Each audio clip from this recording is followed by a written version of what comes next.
giờ đến đó nhà chủ hắn nó có họ tụi loạn đời như tàu nhà có tụi nhiều lợi tiền ta chỉ có họ tàu mong cẩn tàu là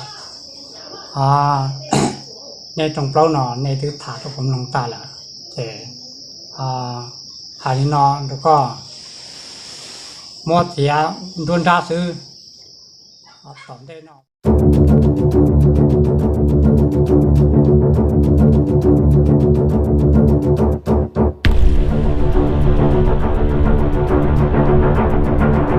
做那个，有我的滚草写在某里，头年啦，有条二零年，我的家，站来个还有哈里个，因此这古多年过去翻过的，因此我哩嘛。chỉ sừng lầu nè, ô tung nó gọi là yên lệ ư sư nè, do tiền gọi hai linh đầu sen của cũng bỏ thâu, ô lần chung một biểu nó yên lệ ư được sư nè, sừng lầu, cố ý chú xe nè, coi chủ mua cả tới trời chạy đâu ư, em muốn gì, lo muốn gì, như chủ, ư thế đâu có kia, còn như chủ, do linh đầu, tao cắt đầu, ô lần chung một nó chỉ là tiền, gì đâu ư tiền, do ư tự nhiên sư. Cú lu chi.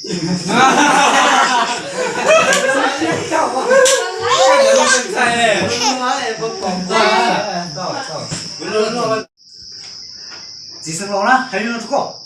Lúc đó, cú tụi nó ta tỏ, một cứ nó có lo sao phải kê, cho nên đó lo, bỏ ăn chưa mua nó, giờ mua như tụi nhung, cho lo khi lo phải kê rồi, cho nên đó, tỏ cá lo một chế, lo một chế như tụi, thì đi tao khi đó như tụi.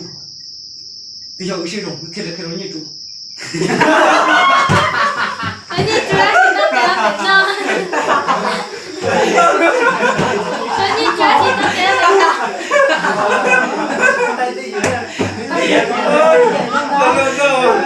Cái gì chú đã chỉ nó kéo Việt Nam. Ôi lần chung một biểu nó, yên lệ ư được xí na, chẳng lộ, cố ý chú xe na, coi chủ, mua cả tới trời chạy đâu ư.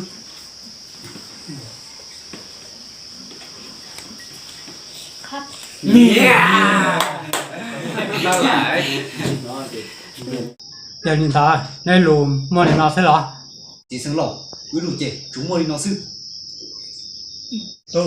cái sự ta là sao thì qua tụi lo do nhà chủ tụi nhau khó chọn ra là老古只包天，但是你主动还领导这故事。这生老还做好的呢，古只包里天，但是你主动还领导这故事，但是我东帮人呢，绕回家牛，你只有么等忙个只呢？ giờ hiện tại ở tụi lo nếu chỉ họ thả là được nông sao thì nếu nhà chủ tụi nhau nó cũng mới chẳng được chỉ sang lầu Sừng lẩu. cha hay chỉ tao lần đấy to đi ha là cái tàu kia Chà không có hay không chà. Ý. Bà lại đó.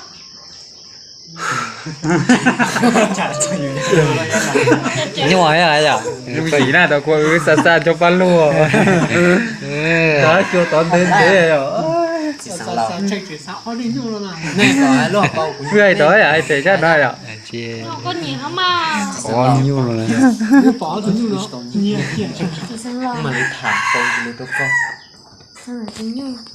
năm món tờ Chỉ tao nhiên. chè giò mà thay Để chế giòn.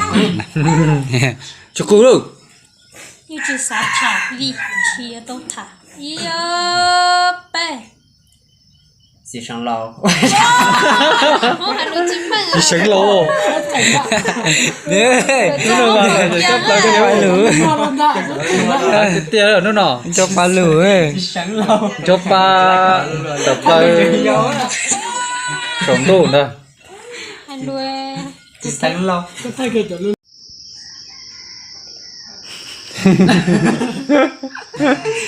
chặt bó có hai chỉ lấy lùm mù liền ha có hai tao thắt lói thì người tao có hai chỉ lấy liền Nếu đứa uống nè, nếu đứa để nặng nè.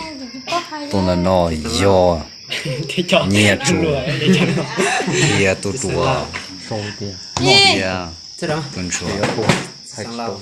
trò trâu mùa trăng bên này chưa xong nè thấy À, Này là- thay kìa. Yêu bè. Chị sang lâu. Nè. Chú cha. Chị sang lo chị Mình có thấy tiền luôn. thế xem lộ Nụ hay hết nụ. nó cái hay à ú lò cái Sao bà bà nó nhìn cho ít tên là nó. Bà ta có phải nhìn cho hả? Chị hồn. Chị hồn à? Sang lâu. Sang lâu như được chú. Cho Chị sang lâu. chú. Sang lâu như chú. Chị sang lâu. Sao? Ơi. trong đó là cái dân là người dân này Cái này hay. Mà nó cần được gì ta? Đấy kìa. trong đó là cái dân là người dân này trong đó là cái dân là người dân Nghe nhận à? dân ngon tí sống lâu hai con đàn nhẹ chú nhẹ chỉ tao nhẹ tê liều sống ngoan thu hầu ngoan à nhưng chỉ tao nhẹ liều Do mà chị sang lâu. Năm ho thầu của tụi bên nó mù gió bên chưa sang cho nhu ta su lòng muốn nó su giờ như bỏ ở tụi bên nó mua tụi mỏ nhu khi đâu về kế lòng một chế giờ lên đó ở tụi bên nó thì lên thọ còn gió ở tụi bên nó tụi mỏ nhu giờ lên đó những cú xả tiền dân gỡ tụi nó những thế đi tàu gió gỡ tụi mỏ nhu tàu cá gỡ lò lợn giờ đi của thế đi tàu cỏ của tụi bên nó muốn đi su tôi trống nó theo hoàn đó lo tàu cá nó giờ sẽ chỉ lấy bỏ thùng bao nó cho nhà chủ tôi giờ chỉ nhà chủ chỉ đi mua quần tàu theo hoàn đó chỉ ở thùng bao nó khi đi mua của chủ mua quần tàu dạ chỉ thâu chạy dạ sai cũ Đưa nhà chị. đấy nó có cái này chưa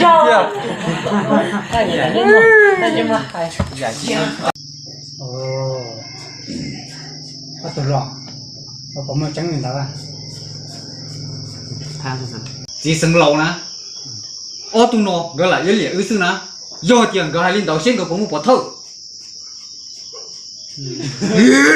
thế thì tiền chỉ năng lư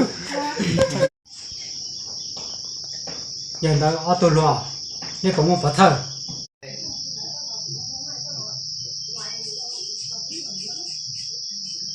chị sang lâu phải cho bỏ thơ như chỉ mua nên thế giờ đó này nó được rồi à nhưng mà còn cái như cả này có một phật thờ chứ mua Đây đó.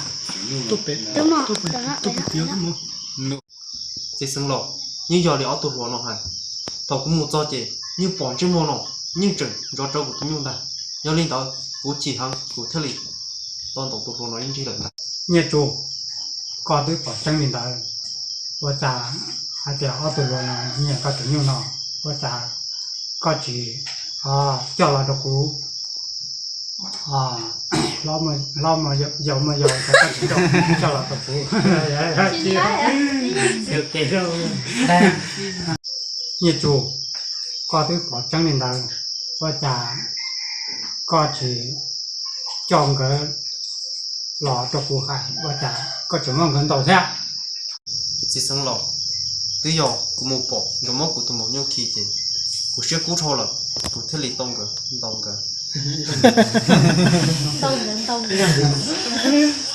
thế liệt tông không giờ lên đó nhà chủ hắn nó có họ tụi loạn đó như tàu nhà có tụi nhiều lợi theo ta chỉ có họ tàu mong cẩn tàu làในตรงเปล่าหนอนในทึบถาทุกคนลงตาละแต่หาดีนอนแล้วก็มอดเสียโดนด่าซื้อตอนได้นอนไปเฉย mong nâng hỗ trợ theo lù chạy thả nó đó trồng không chứ nè cô nãy nó để tí nát cả đi nó xí nè để lo lại đặt tôi ra mỏ vị rùa lướt tiền gì nè loại gì kia nè để ta tạo cho chả và tôi sáng nhìn nhủ làm một hai lâu nè làm bơ lười nè nhiều văn nhiều trẻ lợi nữa bên mà lấy xin chỉ đùa lợi nhiều lợi giàu nữa